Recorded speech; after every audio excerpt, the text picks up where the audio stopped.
Yo, what's going on, guys? Seems like we got a bit of a schedule here for some of the Star Wars shows coming out in the next couple of years, which is great. So, in a press release on Disney's UK website, the studio highlighted all of the original content coming to Disney Plus in 2024. Shows such as Marvel Studios, blah, blah, blah, Lucasfilm Star Wars The Acolyte, Star Wars Skeleton Crew were all listed, but Andor was left off of the calendar entirely, hinting that the second and final season of the show won't be released until maybe 2025 at the earliest. Andor Season 2 was originally scheduled for release in the fall of 2024, 2 years after the first set of episodes came out on the stream. So, yeah, I guess, maybe 2025 if we're lucky, 2026 potentially even. Star Wars Andor Season 2's filming was paused for months as a result of the WGA and SAG-AFTRA strikes, which seems to have played a pivotal role in this new delay. An initial teaser trailer was shown to attending fans at Star Wars Celebration Europe earlier this year, highlighting the titled character fully joining the rebellion and the series getting closer to Rogue One, a Star Wars story. Now, the thing with Season 2 of Andor is it's going to be much more exciting than the first one, I think, because we're going to be doing time jumps in each episode. I think every 3 episodes is like a major time jump. And also, this is leading into Rogue One, which I thought was a great film, which means that we could be getting Krennic, we could be getting Tarkin, we could be getting some more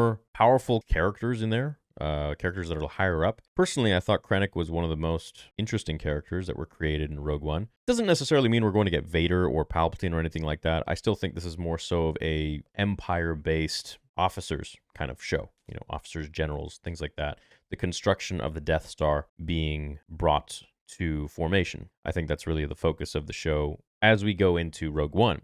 So that's definitely going to be on the forefront. I think we're going to get characters like that, but I don't think we're going to be getting much of Vader or Palpatine, which is fine because it's not really about them at the end of the day. We could get glimpses. Maybe. We'll see what happens. Andor Season 1 received rave reviews from fans and critics alike, earning 96% and 86% Rotten Tomatoes in these categories specifically. The show is praised for its gritty, character-driven narrative that moved Star Wars Galaxy away from the Jedi and the Sith and instead towards the dark and serious nature of the galactic civil war. Diego Luna, Stellan Skarsgård, okay, we don't need to read that. The Star Wars franchise still has plenty of new stories to come next year, both in live action and animation. Disney reconfirmed that The Acolyte and Skeleton Crew are still coming next year.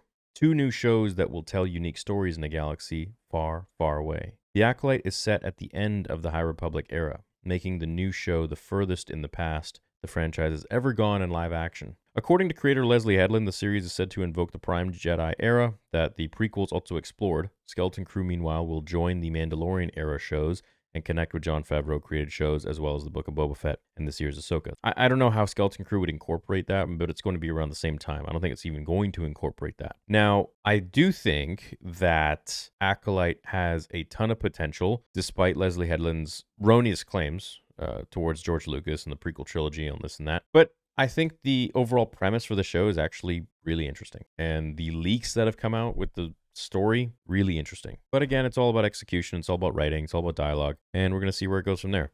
Hopefully not pushing agendas, but they're pushing story. On the animation side of things, Star Wars Bad Batch final season is also set to come out on Disney Plus next year, so 2024, and the new episodes were recently teased by the show's writer, Tales of the Jedi Season 2, which is also set to come out next year, telling new isolated stories of unique Jedi in a galaxy far, far away. So 2024 is absolutely jam-packed with shows. How well these shows are going to be received, I'm not really sure. But we got the Skeleton Crew, which I still don't really know all that much about. Like a bunch of kids on a ship going through space.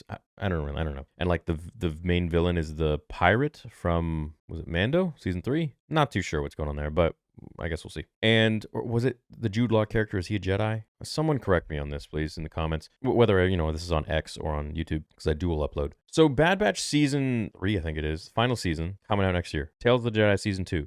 Coming out next year. Skeleton Crew, Acolyte, and then Andor Season 2 probably the following year. But anything beyond that, I think we'll probably get in 2026 for the movies. The James Mangold movie, which will be the Dawn of the Jedi, the Rey movie, or the Dave Filoni movie. I think we'll only get one of those movies in that year, maybe both, but I don't think so. So, yeah, look, next year we'll have quite a bit of Star Wars, I think, but it's not like huge hitters that we're all too excited about. Except for Tales of the Jedi Season 2 is something I'm looking forward to by far the most of any production. And sadly, it's like the shortest, it's like 10-minute episodes. And there's only a few of them. I think there's only 6. It's like, why not make 20 if they're freaking 10 minutes long?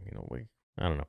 Whatever. So I'm looking forward to doing the live watch parties with you guys, to be honest, because, I do miss those. It's really engaging with the community, and every week we can talk about the episodes and stuff and the shows. I just don't know what the release schedule is going to be like. Bad Batch Season 2, Skeleton Crew, Tales of the Jedi Season 2, and then Acolyte. I have a feeling Acolyte's going to come out in the winter. I just have a feeling. I don't know. I could also see summer, but I just think it's probably their biggest show that they have to release for next year. And I bet they want to do it well. And everyone is home around the winter time, more so than summer when they're out and about and doing stuff. But then again, they released Kenobi around the summer. So you never can really tell what their thought pattern is or what the marketing numbers and analytics and data show. So, hey, at least we get, what is that, 4 Star Wars projects coming out next year? Mind you, Tales of the Jedi just comes out in one shot. It's not spoon-fed to us. It's not, drip method, which will be, that's good and bad. But yeah, looking forward to a lot of the watch parties. Looking forward to seeing you guys more. Looking forward to talking about more new Star Wars, whether it's good or bad. It's going to be fun and engaging and something to do. Let me know which project you're most excited for, and I'll be reading the comments. Catch you in the next video. Until then, remember the Force will be with you always.